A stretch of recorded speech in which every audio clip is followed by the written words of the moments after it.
Okay तो मैं आज आप सबके सामने एक लंबे टाइम के बाद जो है वो क्लास 10 का एक चैप्टर पढ़ाने जा रहा हूँ और इंग्लिश का ये चैप्टर है और चैप्टर का नाम है from the diary of Anne Frank. अब जैसा कि देखिए कि ये एन ए फ्रैंक जो है वो डायरी लिखती है। बेसिकली ये डायरी लिखने की ज़रूरत जो है उनको क्यों पड़ता है, क्योंकि उनके पास कोई फ्रेंड नहीं था।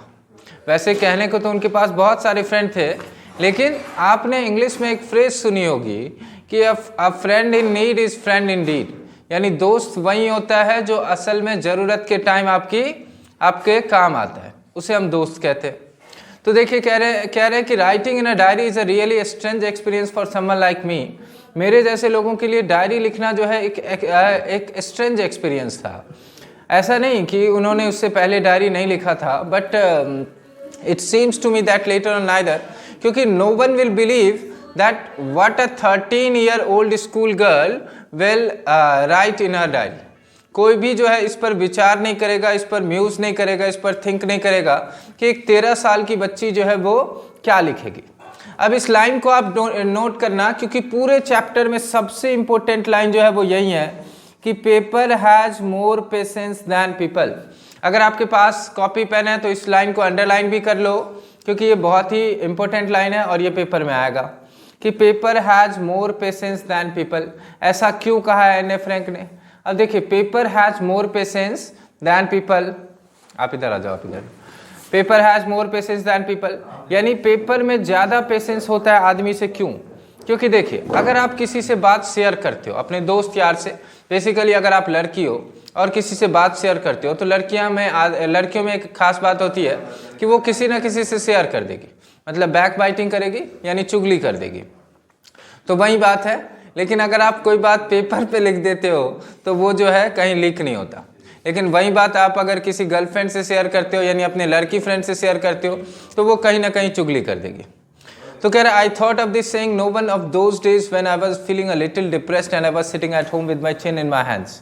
ये वो टाइम पीरियड था when she was feeling bored and listless, जब वो लिस्टलेस फील कर रही थी, बोर फील कर रही थी, बेचैन फील कर रही थी।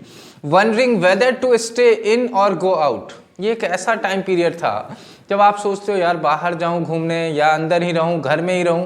तो ये था, इस वजह से उनको लगा she would have need a real friend, उनको एक रियल फ्रेंड की ज़रूरत थी। और वो रियल फ्रेंड जो है, इन्होंने सोचा कि क्यों ना वो मेरी डायरी होनी चाहिए। ठीक है, अब देखिए, इनका कहना है कि I have loving parents and a 16-year-old sister. इनकी लविंग पेरेंट्स थी और 16-year-old सिस्टर थी, यानी इनसे 3 साल बड़ी बहन थी जिनका नाम था मार्गेट। क्या नाम था? मार्गेट। मार्गेट कितने साल की थी? 16 साल की। ये कितने साल की थी? 13 साल की। लेकिन ये ऐसा लग रहा है कि she was completely all alone in this world, वो इस दुनिया में बिल्कुल पूरी तरीके से अकेली थी। लेकिन इसके अलावा 30 पीपल ऐसे हैं जिनको ये अपना फ्रेंड कह सकते हैं, और वो इनके फैमिली मेम्बर्स थे। क्योंकि देखिए, हमारे फैमिली मेम्बर्स भी हमारे फ्रेंड्स होते हैं, हमारे मम्मी पापा भी हमारे फ्रेंड्स होते हैं, हम उनसे बात अपनी आसानी से कह सकते हैं। कह रहा है, maybe it's my fault that we don't confide in each other. अगर आपके पास अच्छे दोस्त नहीं है तो इसका मतलब ये नहीं है कि आपके दोस्त ही गलत होंगे। ये भी हो सकता है कि आप में भी डिमेरिट हो, आप में कन्फाइड करने की आदत ना हो, आप में यकीन करने की आदत ना हो, तो इस वजह से भी आपकी दोस्ती नहीं बन रही होती है। तो कह रहा है, to enhance the image of this long awaited friend in my imagination, ये लंबे समय से अपने इमेजिनेशन में सोच रही थी कि मुझे डायरी लिखना है, डायरी लिखना है। और फाइनली वो जो डायरी लिखती है उसका नाम रखती है, वो अपनी बेस्ट फ्रेंड का नाम रखती है किट्टी, यानी अपने डायरी का नाम क्या रखती है? Kitty. Since no one would understand a word of my stories to Kitty if I were to plunge writing। अब देखिए, अगर आप अपनी डायरी में पूरे दिन भर की बात लिखते हो कि मैं वहाँ गई, मैं सो के उठी, मैं बाथरूम गया, मैं ये किया, मैं वो किया, तो आपके डायरी में कोई भी इंटरेस्ट नहीं लेगा।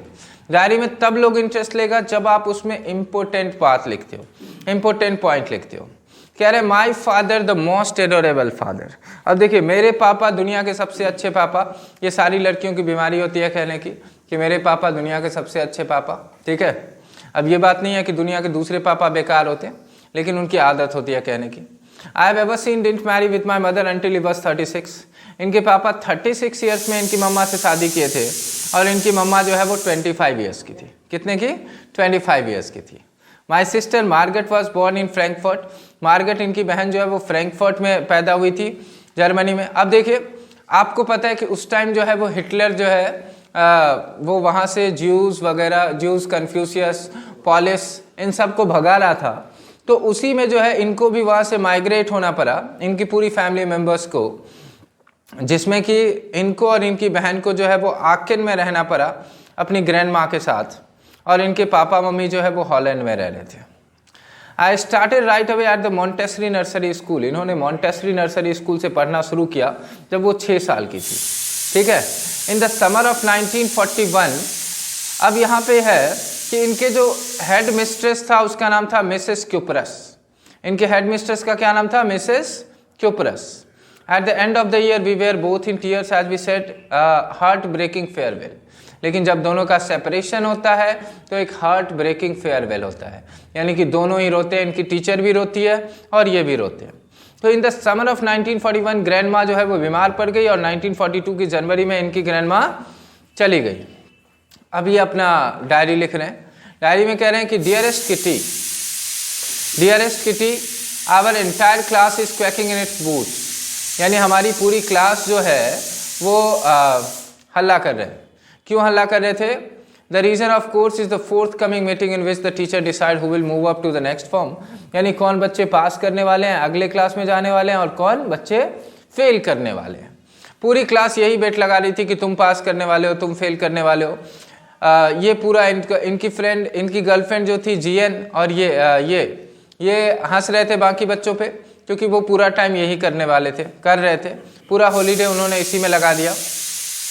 कह रहे I am not so worried about my girlfriend and my self. मैं अपनी गर्लफ्रेंड और अपने बारे में बिल्कुल भी टेंशन नहीं ले रही थी, क्योंकि हम दोनों को एक ही सब्जेक्ट में डर था और वो था मैथ। इन दोनों को एक ही सब्जेक्ट में डर था और वो था मैथ, और मैथ इनको नहीं पसंद था। इस वजह से इनके पूरे क्लास में 9 टीचर थे। 9 में से 7 मैन एंड 2 वुमेन थे। 7 मैन एंड 2 वुमेन थे। इनकी सारी टीचर से टर्म अच्छे थे सिवाय मैथ टीचर को छोड़ के, because math teacher was a फौजी। अब फौजी से मतलब यहाँ पे क्या है कि ओल्ड फैशन पर्सन। फौजी मतलब ओल्ड फैशन पर्सन। अब देखेंगे कि ओल्ड फैशन पर्सन मतलब जो पुराने ज़माने के टीचर होते हैं वो बहुत ही स्ट्रिक्ट होते थे, स्ट्रिक्टली पढ़ाते थे, पूरा डिसिप्लिन मैनर में जो है वो पढ़ाते थे, ठीक है। तो ये था, उनका नाम था मिस्टर कीसिंग। क्या नाम था मैथ के टीचर का? मिस्टर कीसिंग।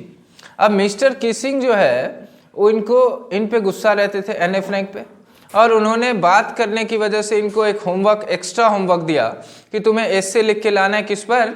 चैटर बॉक्स पे। किस पे? चैटर बॉक्स पे। अब ये एक ऐसा टॉपिक था कि इनके दिमाग में आइडिया नहीं आ रहा था, ये सोचते रहे, फाइनली इनको आइडिया आता है और ये 3 पेज लिख देते हैं उस पर, ठीक है। कितना पेज?